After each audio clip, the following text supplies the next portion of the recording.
Hi, welcome to another episode of Look Ma No Hands. My name is Linda, and this week I will bring to you the hobbies that I have, which are crochet, reading, what I've been watching, and I'll give a little life update at the end. This week I'm not wearing anything crocheted, but I wanted to share with you one of my favorite accessories for the summer, which is this little visor headband. It's really nice and stretchy, kind of like a spandexy headband, and the visor part is just big enough to kind of shade the sun out of my eyes. So yeah, I really like this one. It's great because it's washable, so when I'm outside running around doing all the things I do during the summer, out in the yard, out exercising, riding my bike, things like that, get all sweaty and gross, I can take this and throw it in the wash, or even just put it in the sink with some soap and water and wash it out. It dries very quickly, so that is why it's one of my favorite warm weather sunny accessories. Yeah, it's nice and lightweight. It stays in place, which is important. I hate when I have hats on and they kind of get caught by the wind and pull off. This fits nice and snug, so it isn't going anywhere unless, of course, it's a very windy day, in which case then nothing stays on my head unless I have the strap to snug it up under my chin. And I do have at least one hat like that. I'm planning on investing in a few more for summer because I kind of like having a hat, especially one with a little visor to it, so that the sun isn't like blazing in my face. So yeah, this week what I've been working on is still more of my circle to square granny square blanket. I finished 45 of the light gray colored squares, well, light gray circles with the yellow outline for the square. And since I finished all those before I started on making the next batch of 45, I decided to sit down and work on sewing in all the ends. I'm about halfway through the batch of sewing in ends, so my goal is to get them finished by Sunday, and hope that I have them all finished up by Sunday evening so I can start Monday morning fresh with the next batch. My process for that is to do like between 10 and 15 squares at a time. I think since I'm doing 45, I'll probably do 15 squares at a time, by starting with just the circles. I make 15 circles, stack them up, and then when I'm done making those 15 circles, I will go ahead and grab the yellow yarn and start turning them into squares. When I finish one batch, I'll put them aside. I'm not sure if I'm gonna be smart this time and do sewing in the ends on those 15. I probably will end up just doing like all 45 and then sewing in the ends and then start joining them. So maybe by the end of the month I will have all 45 squares of the second batch completed, and I can start assembling them into a blanket. I haven't decided yet on a border, so hopefully at some point I will figure out what kind of border I'm gonna do. I'm not sure yet if I want to do like a scalloped border, or maybe a border where I just do like something fancy at the corners. I don't know. There is a border that I'm kind of intrigued by, which is the border that looks like little elephants like parading in a line. I'd like to try and find that one and maybe do that border. I think that would be kind of a cute little border for this particular blanket. If I do that, what I might do is grab another ball of yarn that I have that is like a blue and white marled color and see how that looks around it, because that might be kind of a cool contrast against the yellow. And then the little elephant border would be like blue and white, so almost kind of, I don't know, a cutesy little color for the little elephants around the border, but we'll see what I decide. I'm not sure yet. So yeah, that's what I've been working on. I have a lot of projects in my mind of things that I want to work on. Some tote bags that I'm kind of looking at. There was a new one that came out recently by Brianna K Designs that I really like. So she used like a nylon type of yarn for that particular project, but I have several large skeins of cotton yarn that I've been itching to get to. They're kind of bright summery colors, so I'm thinking that I'll probably start there and see how the pattern goes. It's worked as a single rectangular panel that you then kind of fold. I think she calls it the origami style. So you kind of do a few different folds to it, and then it turns into a cute little like shoulder bag tote. I've been talking with my mom. She showed me a pattern that she kind of liked that's similar to this one, so I'm not sure if I'll do the Brianna K origami style one or if I'll go back to, I think it's another Brianna K design that had a name from one of the Bridgerton characters. So one of those two will be getting completed this summer for Mom. She always asks me for different cutesy things, so yeah.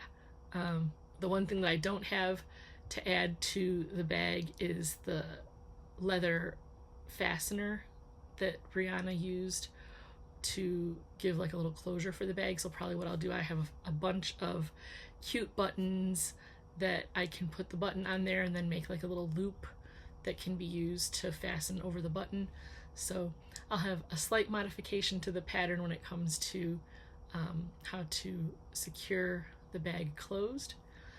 But other than that, I really enjoyed the pattern. It was like a star stitch type of pattern. I've never done that before, so it'll be a new skill for me to learn and practice. And yeah, I'll see what I come up with in terms of the colors. I think I have one large skein of like a bright sunny yellow color, one skein that's like a multicolored purple, blue, and white, and the other one I can't remember. I know there were at least 3 really big ones. So yeah, maybe I'll stitch one of each color. I don't know, but it'll definitely be a fun project to work on. And like I said, tons of things that I have swimming around in my mind of what I want to work on. There's a shawl that I want to try and practice the pattern for. I'll be using kind of like leftover yarns from other projects to do that, to practice the pattern. And then I have 2 skeins of yarn, or 2 balls, I don't know how you want to call them, 2 cakes of the fancier, more expensive yarns that were gifted to me by Matt the Rockin' Crocheter, gosh, a little over a year ago now, that are really pretty, that I've been wanting to use for a while. I just don't want to start working with them and then decide that I don't like the pattern, because the yarns are just so beautiful and like meaningful, being that they were gifted from someone. So I want to make sure I find just the right pattern and don't frustrate myself with a pattern that is not workable. So yeah, those are my plans for upcoming crochet projects. And then I still have the birthday blanket that I'm working on that I haven't touched in a while, so I might be getting back to that one. But lots of things going on that I'm itching to keep stitching. This week I finished 2 books and almost finished a 3rd, so the 3rd one will be part of next week's discussions. But the 2 that I finished this week were Not What We Pictured by Becca Kinzer, and this book was the perfect little like cozy romance novel. It was very clean, just cute story. The story centers around a woman named McKenna who is a photographer, and she's working with her sister's boyfriend to try and set up the perfect proposal moment that she can capture for him in photo. And he's kind of stressing out because he's attempted a few times to execute the proposal and things keep popping up that make it less than ideal for him. So he decides to kind of kibosh the whole thing. She promises to help him set up the perfect proposal, and in doing so, she encounters an obstacle which then totally upends the plan. things get quite messy, and she ends up losing the ring.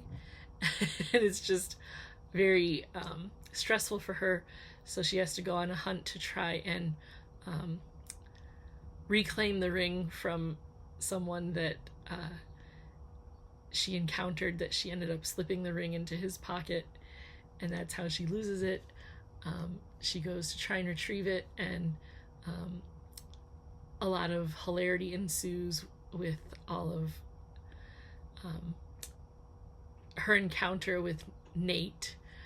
And initially her feelings towards him are that he's very annoying, a very big obstacle to all of her goals, but you can totally tell that she's attracted to him. And yeah, she's very conflicted with, like, he's just so magnetic, like she feels like she has to be in his presence, but then she's struggling with the fact that he's always kind of getting in the way of the things she wants, and he just seems to know her in a way that people don't read her very well, and he just seems to kind of nail it every time, so that's annoying to her, and he's just getting under her skin. But you can totally tell that the reason why he's getting under her skin so much is because of the attraction. So yeah, it's a fun, interesting story. The banter between McKenna and Nate is a lot of fun.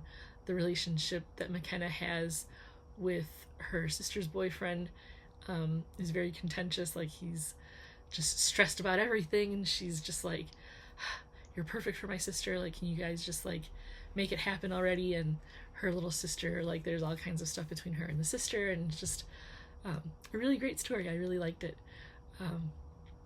Like I said, the fact that it was a clean romance allowed me to just kind of sit back and enjoy the story. So yeah. And then the other book is another very clean rom-com type of story. It's called Coffee Shop Girl by Katie Cross, excuse me. And again, I really loved this story. From the title, you can tell that the main character runs a coffee shop. Her name is Bethany, and she inherits the coffee shop from her father when he passes away. She really had no intentions of ever running the shop, but because her father is the one that kind of left it to her care, she doesn't want to disappoint him, so she's working really hard to try and save this failing shop. A gentleman named Maverick, who is trying to start up a business where he comes in and saves small business brick and mortar stores, decides he wants to try to help her out. He can tell she's kind of floundering and just having difficulties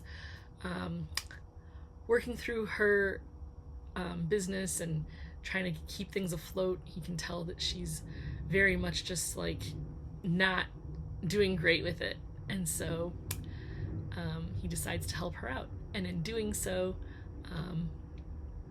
their kind of forced proximity. She, again, is another character that is annoyed by his presence. Like, he's very, like, organized, well put together, like, analyzing all of her business goings on, and he's just very intuitive about, like, what's happening, and things in her life are just, like, one complication to another. Her half-sisters show up in the picture and bring in all of their baggage. They're teenage, well, actually the one girl is not even a teenager. They're young girls that they'll need, you know, like, kind of guidance. They'll need a guardian, and they're hoping that Bethany will take that step into being their guardian. So yeah, she's just very overwhelmed by life. She's in her mid-20s herself, so she feels like she's just starting to get a handle on things. Well, actually, she's feeling like she's not having a handle on things, and so she's just very overwhelmed. For some reason, Maverick feels very drawn to her, and he knows he should try to keep things professional, but he's struggling with that, and Bethany is also struggling with that. Bethany's struggling with the idea of like her grandfather and father were like her team. They were the people that kind of helped her navigate life. With both of them gone, she feels like, you know, a ship adrift, like she has no direction, no support. As the story unfolds, she finds out that she has way more support and more of a team than she realized. And yeah, she just starts to understand or see that things are not as bad or lonely as she once thought. So yeah, she's just trucking along, and both stories have a satisfying ending. And this week the readings that I've done have been very enjoyable. Again, I say like definite like summer reads, beach reads. They're just very whimsical, kind of laid back stories. Everybody kind of gets what they want at the end, so just fun reads. Which leads me then into what I've been watching this week. Definitely our daily watch of General Hospital. We make sure to spend that hour, whether we watch it when it airs or if we pick it up on demand or as a recording. Yeah, it's just been a lot of fun. We hate when they end the week with like this dramatic cliffhanger, which is almost always. So now we have to wait until Monday to find out what happens after the big confrontational scene at the end of Friday's episode. So we'll definitely be tuning in on Monday, which is obviously the whole plan that the network has, is end with something that you gotta keep them coming back the next week. So there's that. All the shows on Thursday night are on hiatus, so no 911, no 911 Nashville, no Grey's Anatomy. So all of those are done until the fall. But I did watch the Diane Sawyer special about Richard Simmons. Fun fact about me, I've always been a huge Richard Simmons fan since I was very young.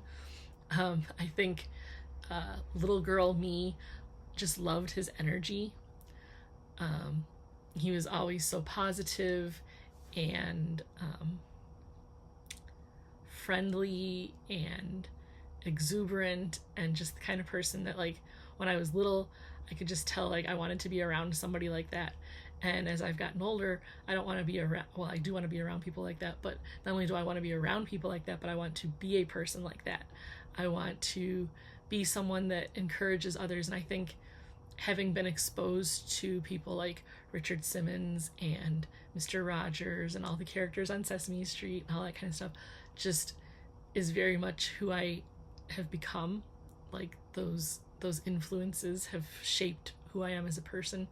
But anyways, back to Richard Simmons. Like, I've been so obsessed with him since I was little. I used to get up in the mornings and watch his fitness program and eat my bowl of cereal. Like some kids would watch like Saturday morning cartoons religiously and eat their cereal in the 80s. Well, I was a little toddler sitting there with my bowl of cereal watching Richard Simmons, and I always loved at the end of his show how he would turn the lights down low and everybody would be sitting there like kind of meditatively, and he would do like his encouraging talk, like his affirmations. And I guess that just like kind of touched my soul, touched my spirit of like, yeah, you know, those words really mean something. And so through the years, watching him be like so full of life and all of that kind of stuff, when I saw that the Diane Sawyer special was going to be coming on, that he had agreed to do an interview with her after having been kind of out of the public eye for 10 years, saying that he trusted her to conduct the interview and things like that. Unfortunately, he tragically passed away shortly before they were to sit down and have their interview together. His brother and sister-in-law decided to honor that decision that he made and grant her time to come into his home and discuss him as a person, and just all of the things that I kind of knew of Richard Simmons in terms of like his battle with weight as a young person, and having moved to LA and felt the stressors of trying to be like that perfect Hollywood type and things like that. I guess I feel like a kindred spirit to that, because it's like he struggled with what it meant to be beautiful, what it meant to be perfect, which, believe it or not, I struggle with that. Like, I know there's parts of my appearance that I have no control of, and it took a very long time for me to kind of accept that and like love all the parts of me, and learn to love the imperfections. Now I'm getting very like deep into some things, but I think it's good to talk about it, and maybe help others kind of recognize like nobody's perfect. Like we all have things about ourselves that we pick over, and I think comparison is the thief of joy. Looking at others, whether it be like in beauty magazines or when you're walking down the street, or even comparing yourself to other family members or friends, like everybody struggles with parts of them that they are unhappy with. And I think instead of looking so critically at ourselves, we should spend time finding things that we can love about ourselves, and finding things that make us happy and make us productive, and just all of those things are such a more positive way, a more productive way of being who we are. And so I think that's a big message that Richard Simmons often projected to others, but it seems he forgot to internalize it himself. And so it's something that I'm going to work very consciously on practicing in terms of self-acceptance and self-love, and reminding myself of my worth and my value. Just like it seems he struggled with whether or not people really loved him. I know I loved him, and not because of what he looked like or how he presented his image, but just his energy and his positivity, and his recognizing that we all need to spend time being kind to one another, but also, so importantly, spending that time to be kind to ourselves. And so I guess at this point, like, whoever's watching right now, I want you to think about like a kindness that you can share with someone, but then also a kindness that you can practice with yourself this weekend. Whether it be buying yourself a new hairbrush, or spending some time figuring out, something that makes you feel really good. Maybe you like to paint your nails. Maybe you like to style your shirt a certain way. Whatever it is that makes you feel good about yourself, just do that. Bestow that kindness on yourself. Take that time to do something that makes you feel human and feel special, and just feel like you matter. It doesn't have to be anything extravagant. It doesn't have to be anything, elaborate. It can just be something very simple. Maybe buying a different soap, or anything that makes you feel like you matter. Do that, and make sure that you're doing something kind for someone else. It can be as simple as saying, oh, that's a beautiful skirt you have, or oh, those shoes are such a wonderful color. Like, it's so great to see such beautiful spring colors out, isn't it? Just something that is unexpected to others. Like, I think we sometimes forget that something very simple can be very important to someone else. Maybe they're having like the worst day ever, they got bad news, or Sometimes even something as simple as like spilling your coffee in the morning can just set the tone for a really awful day. And if someone bestows an act of kindness on you, no matter how small it is, it can really turn your day around. So just think about that and just know that pretty much everybody that you encounter is going through something at some point in time, and sharing a kindness with them could make all the difference in how they handle challenges that they're facing. So yeah. On to the next thing that we've been watching on Food Network, the barbecue Brawl with Bobby Flay. As you know, we love competition shows, and Tim and Rick, my husband, love summertime to be able to go out in the yard and fire up the grill. So we've been watching the barbecue Brawl to see if there's any kinds of things that we haven't tried out yet. And all of the food out there in the barbecue Brawl competition has looked so good. And we're like, okay, now we're excited to get out there and work with all of these recipes and thinking about how we can tweak them to our tastes, and just have a really good time this summer making tasty stuff out on the grill. I'm kind of looking forward to working with whole pineapple. The idea of taking the pineapple and kind of like scooping some of the fruit out and using it as like a bowl for different grilled vegetables and chicken, maybe salmon, I don't know, we'll see what kind of protein we can put in there, but it all looks so delicious on TV, so we're going to be trying some of that fun stuff. And finally this week, Tim says I can't talk about this movie, but I'm going to talk about it anyway. On Prime Video, we watched a very inappropriate movie called Balls Up that starred Mark Wahlberg. I'm a huge Mark Wahlberg fan, so when he was like, "Come on, we have to watch this movie," I'm like, okay, even though it looks totally like not my kind of movie, I can't pass up a Mark Wahlberg movie. So the premise of this movie is that his character and the other actor's name I cannot think of at the moment, but they work for a company that is looking for them to develop and market a new brand of condoms. And so they've come up with this condom that they are going to market to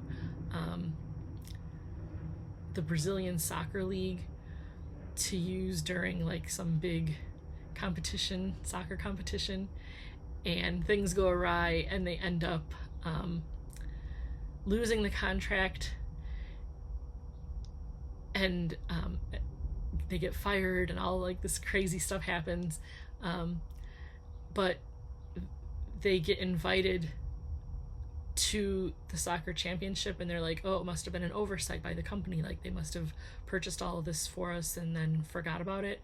So they both end up going on the trip down to Brazil for the soccer competition, and things do not go quite as they had planned.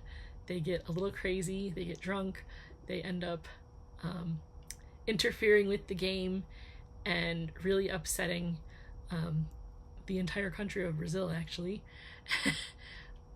There's a lot of drug reference and drug use in this movie. It kind of is like that Cocaine Bear film. It's very outrageous, very, I guess for lack of a better word, raunchy. It just is not by any stretch of the imagination a family film. But it's the perfect film to watch with your recently 21-year-old kid. He loved it. It was right up his alley. He very much loves kind of potty humor comedy. It's very typical like buddy flick.